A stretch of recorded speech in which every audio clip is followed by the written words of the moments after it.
Assalamualaikum warahmatullahi wabarakatuh. Bismillahirrahmanirrahim.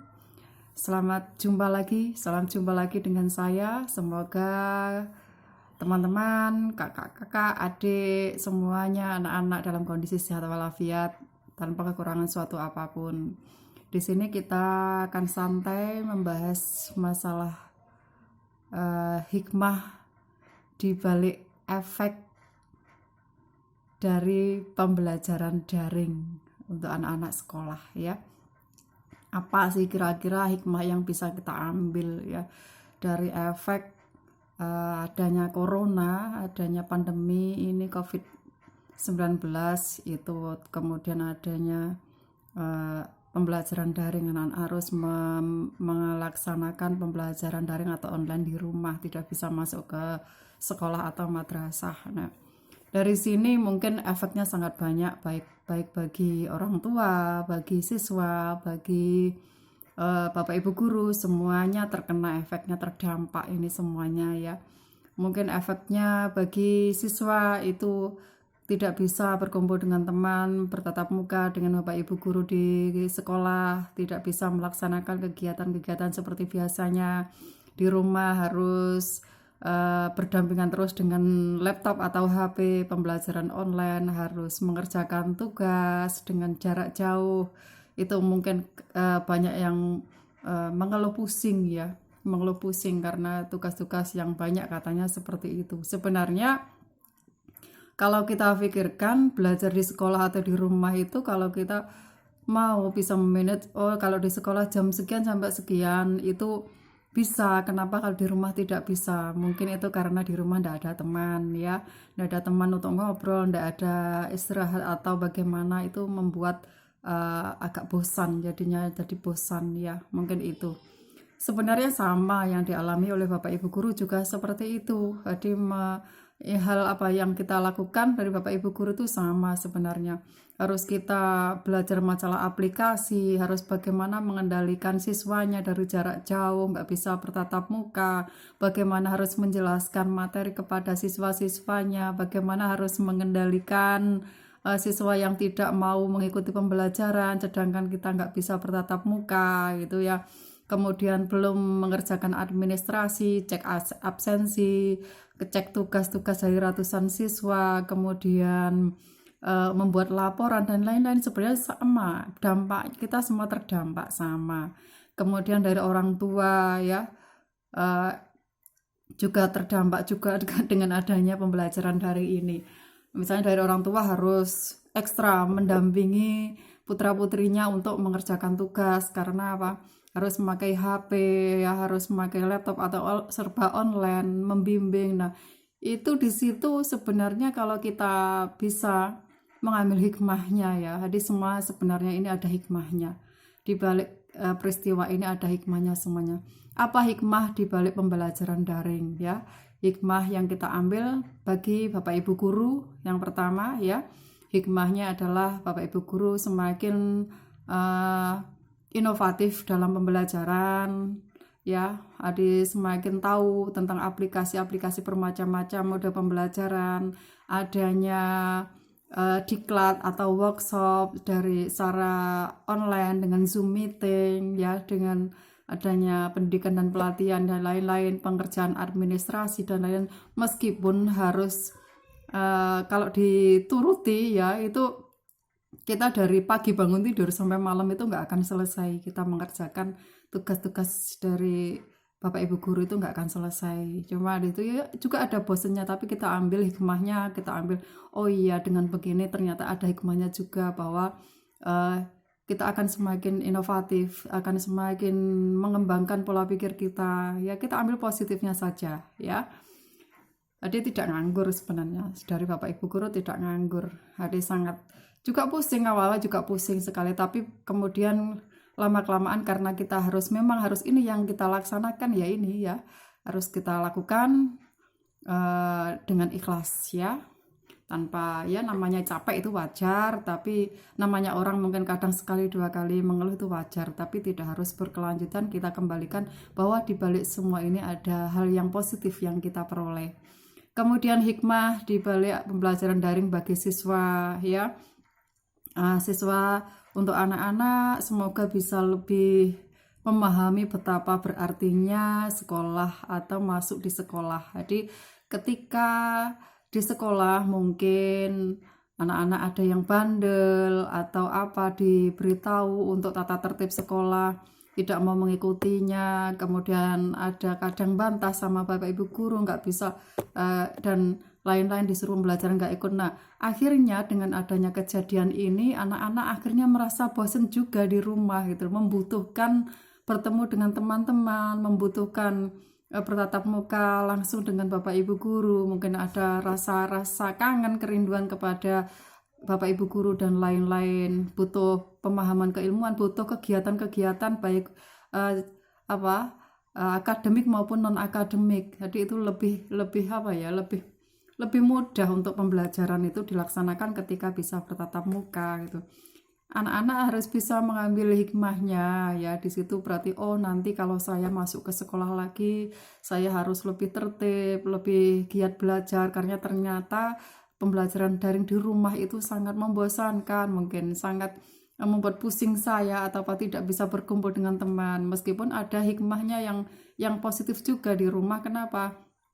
Dengan adanya kejadian ini tidak bisa kita berkeliaran secara bebas, keluar rumah secara bebas karena harus memenuhi protokol kesehatan, harus berhati-hati. Itu ada hikmahnya juga, kita semakin menjaga kesehatan, kebersihan ya, anggota badan semuanya kita jaga. Itu hikmah, kita ambil hikmahnya. Dari pembelajaran daring pun juga seperti itu ya.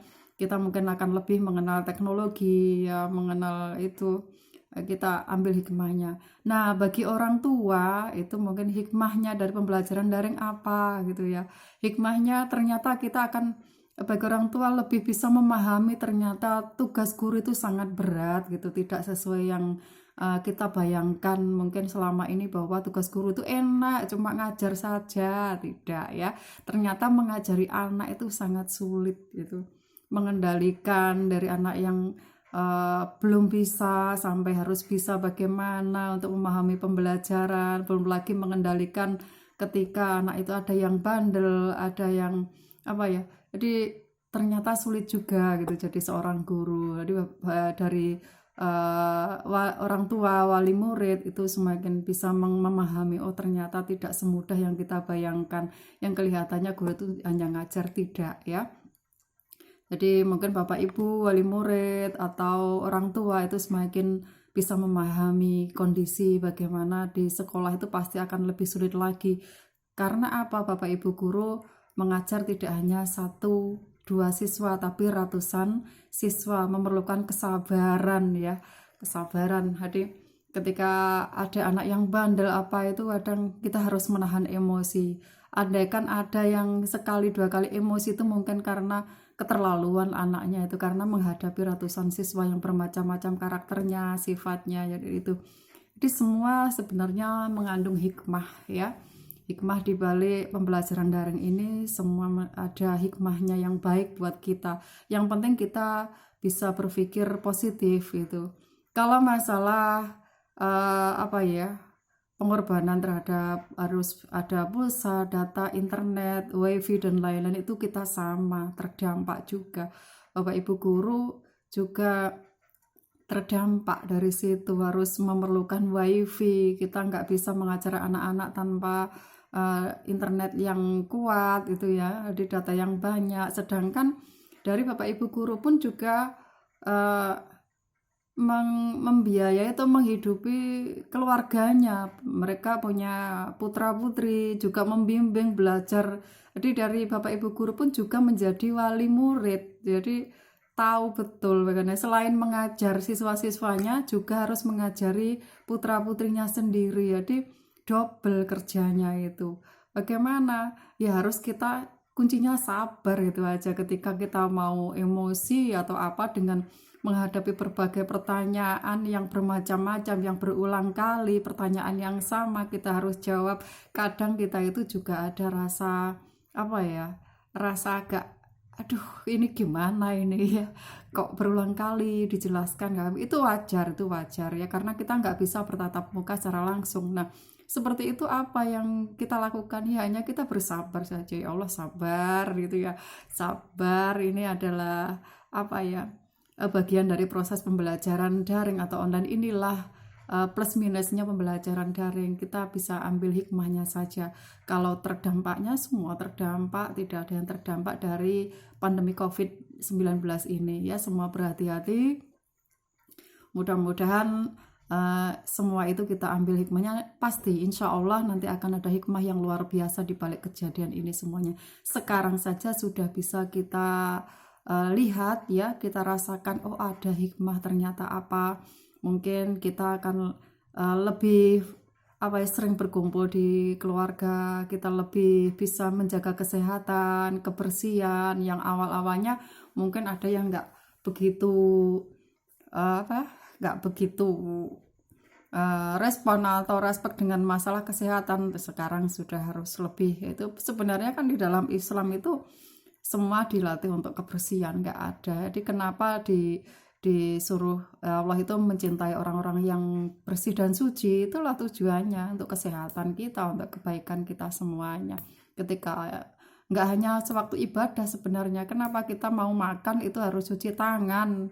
Itu sebelum ada COVID pun sebenarnya di dalam Islam sudah ada aturan sejak dulu, sejak Islam itu sudah ada. Kenapa sebelum makan kita harus cuci tangan? Kita baru pegang apa-apa kita cuci tangan. Kenapa? Karena di tangan itu banyak kotoran. Ketika kita baru pegang-pegang kita harus dicuci bersih. Itu membersihkan kuman-kuman, bakteri yang menempel di badan kita bersihkan, kita mandi gitu. Apa itu dalam Islam sudah ada semuanya. Itu ya. Yang penting ketika kita mau membuka hati kita mau membuka pola pikiran kita, pola pemikiran kita dengan positif, insya Allah semua akan baik-baik saja. Kita sama-sama ya untuk kondisi masalah misalkan ekonomi semua ya, itu namanya rezeki sudah ada yang ngatur, dari Allah. Belum tentu ada dari Bapak Ibu guru pun juga berkorban banyak ya, tidak semuanya pun juga PNS, jadi ada yang masih membantu ya, itu pengorbanan juga banyak luar biasa ya. Meskipun itu yang sudah PNS atau belum, semuanya yang jelas juga membutuhkan untuk membiayai keluarganya, jadi nggak mungkin tanpa pengorbanan, tidak mungkin. Jadi kita sama-sama, baik Bapak Ibu guru, untuk siswa, untuk wali murid atau orang tua. Nah, kita sama-sama kita buka hati kita untuk mengambil hikmah dari semua kejadian ini. Semoga bermanfaat. Hari ini saya sampaikan seperti ini agar kita lebih sabar, lebih ikhlas dalam menghadapi semuanya. Kita jalani saja, kita ikhtiar ya. Harus, yang namanya ikhtiar itu harus usaha ya. Ikhtiar itu berusaha semaksimal mungkin. Kalau anak-anak ya berusaha semaksimal mungkin untuk mengikuti pembelajaran, mengerjakan tugas-tugas ya seperti di sekolah saja, misalkan jam 7 sampai jam ini fokus untuk sekolah, untuk pembelajaran ya. Kadang itu bosennya karena tidak ada temannya ya. Selain itu, untuk anak-anak itu kalau bisa tanamkan dulu rasa suka, rasa cinta untuk belajar. Karena dengan belajar kita akan bertambah wawasan, bertambah pengetahuan. Jadi kalau kita sudah punya rasa suka, oh iya saya ingin tahu tentang ini, saya ingin belajar. Jadi dengan pengetahuan yang baru saya suka, saya senang rasanya bisa punya pengetahuan tentang ini. Ingin belajar dan belajar terus. Tidak hanya anak-anak, Bapak Ibu guru pun selalu belajar dan belajar. Tidak ada yang tidak belajar, karena dalam dunia pendidikan itu berkembang terus, dan pendidikan ketika Bapak Ibu guru harus menyampaikan pembelajaran dan lain-lain harus mengikuti perkembangan iptek, ilmu pengetahuan dan teknologi.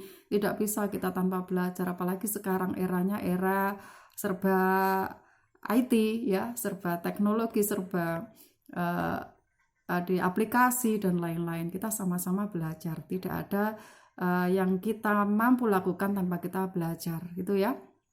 Jadi kita ambil hikmahnya, belajar dan belajar, ambil positifnya, untuk negatifnya ya kita ambil untuk negatifnya ya kita ambil pelajarannya saja ya.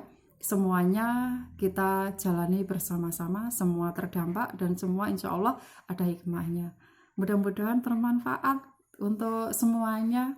Mohon maaf apabila ada kata-kata yang tidak berkenan. Saya hanya berusaha untuk membuka semuanya, membuka pola pikir kita semua, dan semoga kita bisa ikhlas. Itu aja ya. Terima kasih. Saya akhiri. Assalamualaikum warahmatullahi wabarakatuh.